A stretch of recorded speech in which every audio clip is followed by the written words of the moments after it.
Students, कैसे हैं आप सब। उम्मीद करते हैं कि आप सब खैरियत से होंगे। आज हम कंटिन्यू करने जा रहे हैं डिस्कवरी ऑफ प्रोटॉन्स। केमिस्ट्री का unit number 2 discovery of protons को हम डिस्कस करने जा रहे हैं। तो स्टूडेंट्स, हमने पिछली वीडियो में पढ़ा था कि सर विलियम क्रूक्स ने एक एक्सपेरिमेंट जो है ना परफॉर्म किया था। तो उसमें हमने नेगेटिव जो है ना रेडिएशंस ओरिजिनेट होते हुए हमने देखी थी। अब इसमें क्या हुआ कि गोल्डस्टेन जो थे आपके, उन्होंने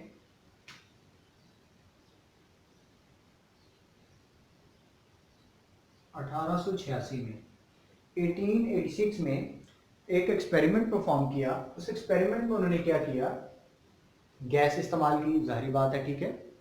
सेम चीजें जो पिछली वीडियो में हमने इस्तेमाल की थी, पिछले लेक्चर में हमने देखी थी, जो कैथोड रेज में इस्तेमाल की गई थी, सेम वो डिस्कवरी ऑफ प्रोटॉन्स में इस्तेमाल की गई है। एनोड इस्तेमाल किया गया है, बिल्कुल मेटालिक जो है ना इलेक्ट्रोड इस्तेमाल किया गया है, एनोड इलेक्ट्रोड इस्तेमाल किया गया है, लेकिन परफोरेटेड कैथोड इस्तेमाल किया गया। परफोरेटेड कैथोड का मतलब क्या है, ऐसा इलेक्ट्रोड जिसके अंदर सुराख हो, सुराखदार इलेक्ट्रोड इस्तेमाल किया गया। क्लियर। डिस्चार्ज ट्यूब इस्तेमाल की गई, किस लिए, टू वैक्यूम पंप, यानी जो उसका गैस का टेम्परेचर है उसको जो है वो कंट्रोल करने के लिए, उसको कांस्टेंट रखने के लिए जो है ना ये इस्तेमाल किया गया, ठीक है। उसके बाद सेम बैटरी इस्तेमाल की गई, हाई वोल्टेज। अब क्या किया गया कि जब इसमें से हाई करंट गुजारी गई तो देखा गया कि पॉजिटिव रेडिएशन प्रोड्यूस हुई। पॉजिटिव इनको क्यों कहा गया, क्योंकि ये कैथोड की तरफ जा रही थी। इसका मतलब है जब कैथोड की तरफ जा रही हैं तो एनोड की तरफ से आ रही हैं। मैंने ये नहीं कहा कि एनोड से उठ रही हैं, मैंने कहा है कि एनोड की तरफ से, फिर इसका मतलब है कि इस तरफ को जब जा रही हैं तो इसी तरफ से आ रही है ना, इस तरफ को आ चल रही है। तो क्या हुआ कि इस तरफ से गुजरती हुई रेडिएशन दिखाई गई थी जो कैथोड की तरफ जा रही थी। हमने पिछली वीडियो में क्या पढ़ा था, पिछले लेक्चर में कैथोड से एनोड की तरफ रेडिएशन जाती है, लेकिन इसमें क्या है, एनोड से कैथोड की तरफ रेडिएशन जा रही है। इसका मतलब ये नहीं कि ये इससे एनोड से निकली है, इसकी भी हम स्टडी करते हैं क्या हुआ। अच्छा, बहरहाल ये जो रेडिएशन थी इसमें से गुजरी, और पॉजिटिव इनको कहा गया क्यों, क्योंकि ये पॉजिटिव की तरफ से नेगेटिव की तरफ को आ रही थी, लेकिन पॉजिटिव से उठी नहीं, चल आ उसी तरफ से रही है, ठीक है। तो लेट्स सपोज आप अपने स्कूल की तरफ से आ रहे हैं, तो ये मतलब तो नहीं ना कि आप अपने स्कूल की तरफ से घर को आ रहे हैं, तो ये मतलब तो नहीं कि आप स्कूल से ही आ रहे हैं, ये जरूरी बात नहीं है। आप आओ उस तरफ से रहे हैं तो आपको आप क्या कहेंगे कि मैं स्कूल की तरफ से आ रहा हूँ। सेम ये पॉजिटिव की तरफ से आ रही हैं लेकिन एनोड से उठी नहीं। अब इन रेडिएशंस को कैनाल रेज का नाम दिया गया, इन रेडिएशंस को कैनाल रेज का नाम दिया गया। फिर से बताता हूं, डिस्चार्ज ट्यूब इस्तेमाल की गई, डिस्चार्ज ट्यूब में परफोरेटेड कैथोड और एनोड इस्तेमाल किया गया। परफोरेटेड का मतलब क्या है कि सुराखदार इलेक्ट्रोड इस्तेमाल किया गया। बैटरी इस्तेमाल की गई, वैक्यूम जो है वो भी आपको बताया मैंने इस्तेमाल किया गया। अब क्या हुआ, जब इसमें से करंट गुजारी तो क्या हुआ, एनोड की तरफ से आती हुई रेडिएशंस दिखाई दी और कैथोड में से गुजर गई। क्लियर। अब इन रेडिएशंस को कैनाल रेज का नाम दिया गया। ये हमारा जो एक्सपेरिमेंट था वो। अब इसकी प्रॉपर्टीज की हम बात करते हैं, प्रॉपर्टीज की तरफ चलते हैं।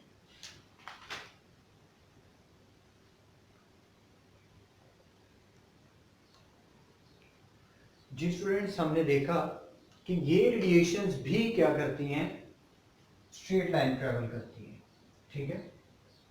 ये नेगेटिव और ये पॉजिटिव,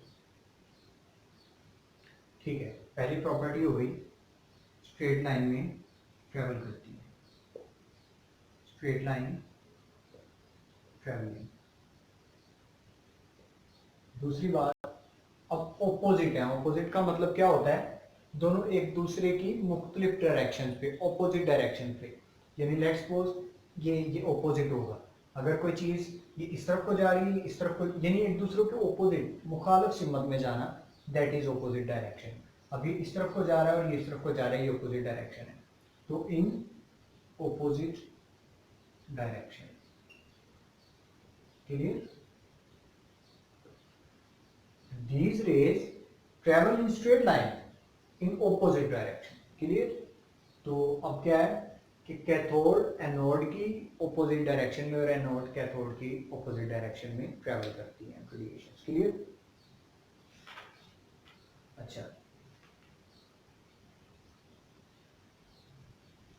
इस तरह से हमें पता चलता है क्योंकि ये पॉजिटिव की तरफ से आ रही हैं, इस तरफ हमने रखा था एनोड, तो पॉजिटिव की तरफ से आ रही है, तो दूसरी बात हमें ये पता चलती है कि ये क्या है जी, इनका जो चार्ज होता है ये पॉजिटिव रेज है, पॉजिटिव रेज हैं। क्लियर? तीसरी बात, अब जो कैनाल रेज हैं, हमने जो कैथोड रेज हैं वो किसी जो है ना वो डिपेंड नहीं करती हैं नेचर ऑफ गैस पे, यानी कि कौन जो मर्जी गैस हो कैथोड रेज प्रोड्यूस होंगे, लेकिन इसमें ऐसा नहीं है, डिपेंड करती हैं, ये depends upon the nature of gas, यानी ये कुछ स्पेसिफिक गैसेस हैं जिसमें ये कैनाल रेज प्रोड्यूस होंगी। क्लियर? अच्छा, अब मैंने जैसे कि बात की थी कि ये रेडिएशंस एनोड से प्रोड्यूस नहीं हुई, यहां से ओरिजिनेट नहीं हुई, तो हुआ क्या? अब डिस्चार्ज ट्यूब के अंदर गैस थी, डिस्चार्ज ट्यूब में गैस थी, जब डिस्चार्ज ट्यूब में गैस थी जो, उस पे इलेक्ट्रॉन्स यानी जो कैथोड रेज हैं वो जब पड़ी तो इन्होंने इस गैस को क्या कर दिया, आयोनाइज कर दिया, गैस के मॉलिक्यूल्स को, मॉलिक्यूल्स ऑफ गैस आयोनाइज हो गए। क्लियर?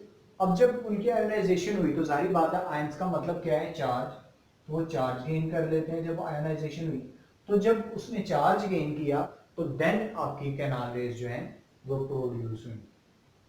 क्लियर? यानी जब कैथोड रेज गैस के मॉलिक्यूल्स के साथ टकराई तो इनके टकराने से उनके जो मॉलिक्यूल्स थे गैस के वो आयोनाइज हुए, जिसके नतीजे में in the result canal raise produce. Clear? बात क्लियर? अच्छा, तो मैं आपको बता चुका हूँ ये बात कि जो कैनाल रेज हैं वो पॉजिटिव यानी एनोड से ओरिजिनेट नहीं हुई, हुआ क्या कि डिस्चार्ज ट्यूब के अंदर जो गैस थी उसके साथ कैथोड रेज जब टकराई तो उन्होंने गैस के मॉलिक्यूल्स को आयोनाइज कर दिया, जिसके नतीजे में आपके पास कैनाल रेज प्रोड्यूस हुई। तो इसके रिजल्ट्स भी देख लेते हैं, पढ़ लेते हैं। अच्छा स्टूडेंट्स, जो कैनाल रेज हैं हमने पढ़ा, जो कैनाल रेज हैं इनका जो मास है, कैनाल रेज का जो मास है वो इक्वल टू था प्रोटॉन्स के, और प्रोटॉन्स के ऊपर कौन सा चार्ज होता है, पॉजिटिव चार्ज होता है, कैनाल रेज के ऊपर कौन सा चार्ज था, पॉजिटिव। अब मास भी इनका इक्वल है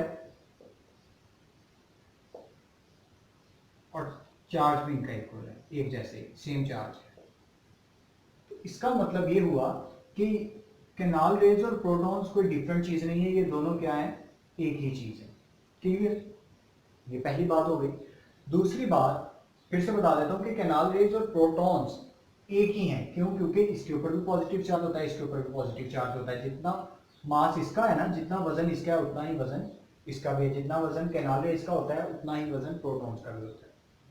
दूसरी बात, अगर हम इलेक्ट्रॉन की बात करें तो प्रोटॉन्स इलेक्ट्रॉन से 1840 गुना भारी होते हैं। ठीक है, यानी फर्ज कर ले कि आपके पास एक अगर इलेक्ट्रॉन है उसका वजन कितना है, 1 kg, 1 किलो, तो प्रोटॉन का वजन इसके मुकाबले में कितना होगा, 1840 kg, 1840 kg, इतना भारी होता है। क्लियर? अब हमने बात की कि जैसे हम गैस चेंज करेंगे तो प्रोटॉन्स की या कैनाल रेज की नेचर भी चेंज हो जाएगी, यानी इसका जो मास है कैनाल रेज का डिपेंड करता है कि आप कौन सी गैस ले रहे हैं। एग्जांपल ले लेते हैं, अगर आप हाइड्रोजन की बात करें, हाइड्रोजन में कितने प्रोटॉन होते हैं, एक प्रोटॉन होता है। ठीक है, अगर आप ऑक्सीजन की बात करें तो ऑक्सीजन में कितने प्रोटॉन्स होते हैं, एक प्रोटॉन होते हैं। यहीं से हमें पता चल जाता है कि हर गैस में प्रोटॉन्स की जो है तादाद वो अलग होती है। फर्ज कर लें एक प्रोटॉन की जो तादाद वो वजन है वो 2 kg है, एग्जांपल के तौर पे, बल्कि 2 ग्राम्स, एक प्रोटॉन का जो वजन है वो कितना है, 2 ग्राम। तो इसका मतलब है अगर मैं इसको 2 के साथ मल्टीप्लाई करूं तो 16। एग्जांपल एक ले रहा हूं, तो ऑक्सीजन के प्रोटॉन्स की तादाद कितनी होगी 16 ग्राम, और इसके हाइड्रोजन के प्रोटॉन्स की तादाद कितनी, मास कितना होगा, वजन कितना होगा 2 ग्राम। अब यानी जैसे आप गैस चेंज कर देंगे इनकी नेचर भी चेंज हो जाएगी। बात क्लियर? जैसे आप गैस चेंज करेंगे इनकी नेचर चेंज हो जाएगी। क्लियर बात? तो हम बात कर रहे हैं कि डिपेंड करता है कि आप कौन सी गैस इस्तेमाल कर रहे हैं, तो उसी हिसाब से प्रोटॉन्स का या उसके जो केनाग्रेज हैं उसका मास होता है। क्लियर बात?